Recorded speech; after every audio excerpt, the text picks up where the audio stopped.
The Premier, Peter Malinauskas, joins me now from Whyalla. Premier, welcome to 7:30.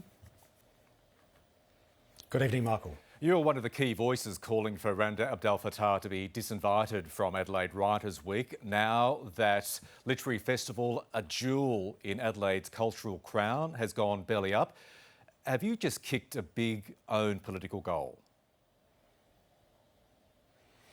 No, it's not about politics, Michael. It's about examining your conscience and doing what you think is right, consistent with a few basic principles. And few are more important to me than the idea of tolerance and inclusion, people to be able to express themselves of their opinions in a way that is safe and with mutual respect. And for mine, that's what the festival, and more specifically Adelaide Writers Week, is all about, and something that I don't think Ms Abdel-Fattah's positions accord with, and hence my view to back the board in their decision to remove her from the program. When did you first tell the board, in your view, that this writer should be disinvited?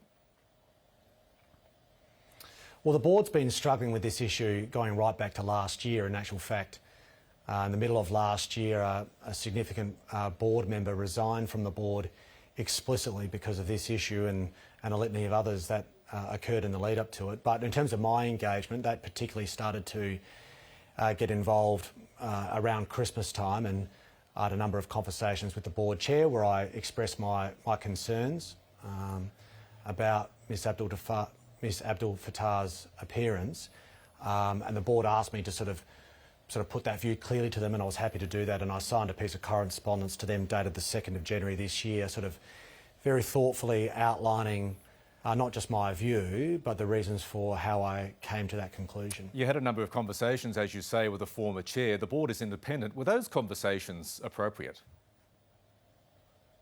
Yeah, absolutely. I mean, I've always backed in the independence of the board. In fact, I've provided a lot of support to Louise Adler that I think she herself acknowledges.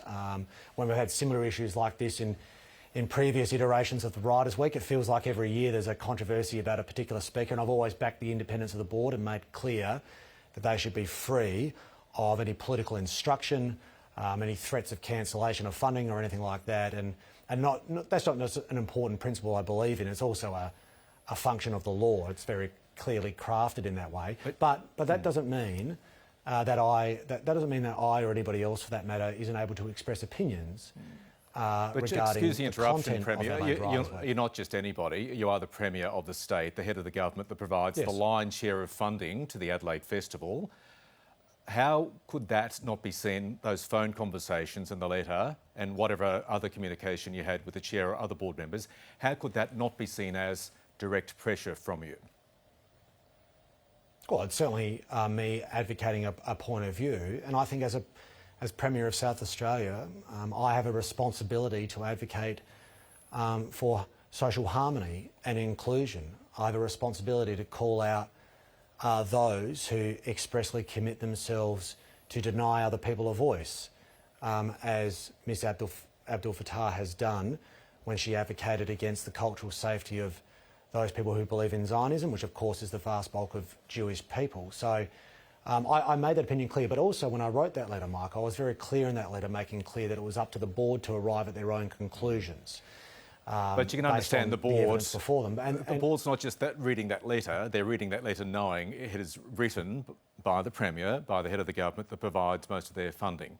So can you understand, in their perspective, they're not just reading a letter here? But the board also knows that I've backed them even when we've disagreed in the past about their absolute right to be able to make decisions independently of government. And more than that, Michael, as Premier, notwithstanding disagreements about that in the past, as a government we have actively increased funding to the festival, in fact quite substantially indeed, because it's an important event. But let's just remember what this is all about, Michael. I mean, the Adelaide Writers' Week is all about embracing different views and making sure they can be expressed in a way that is free of fear of other forms of antagonism, that people can express their views sort of thoughtfully, with discourse that is respectful. It shouldn't be about some people being able to express their views at the exclusion of others.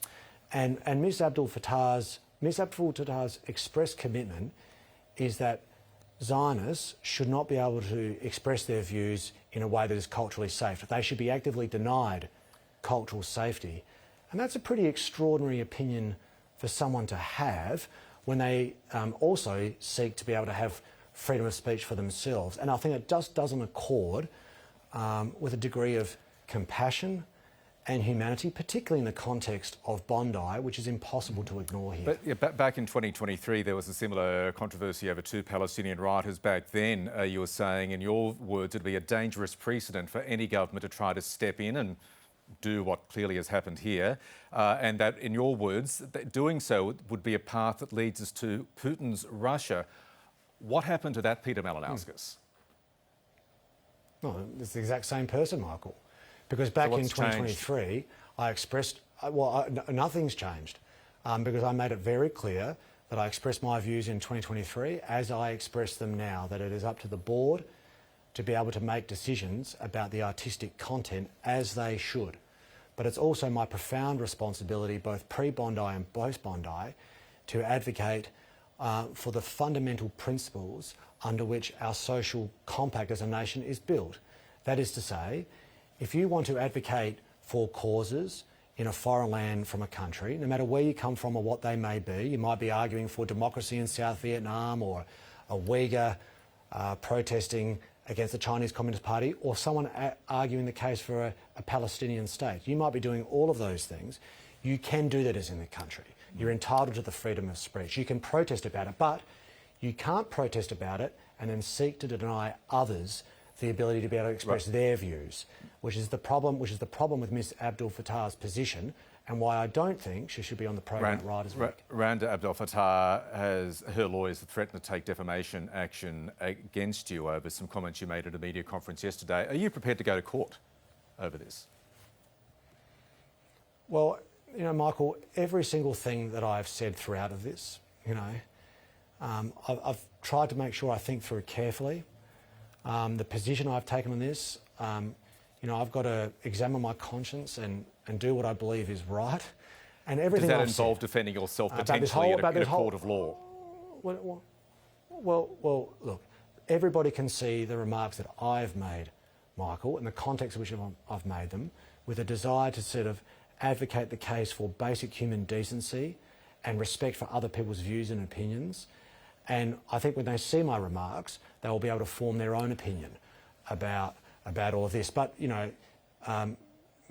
Ms Abdel-Fattah will do what she will do, and she's entitled to take whatever action she likes. But my responsibility is to make sure that, particularly in a time like this post-Bondi, we aren't escalating tensions in this country unnecessarily. And more than that, when we express opinions, we're able to do so peacefully and respectful of one another. We're just about out of time. Some music acts have already pulled out of the broader Adelaide Festival. A local sponsor has also pulled out. Are you worried about collateral damage on the festival and potentially it being compromised in any way?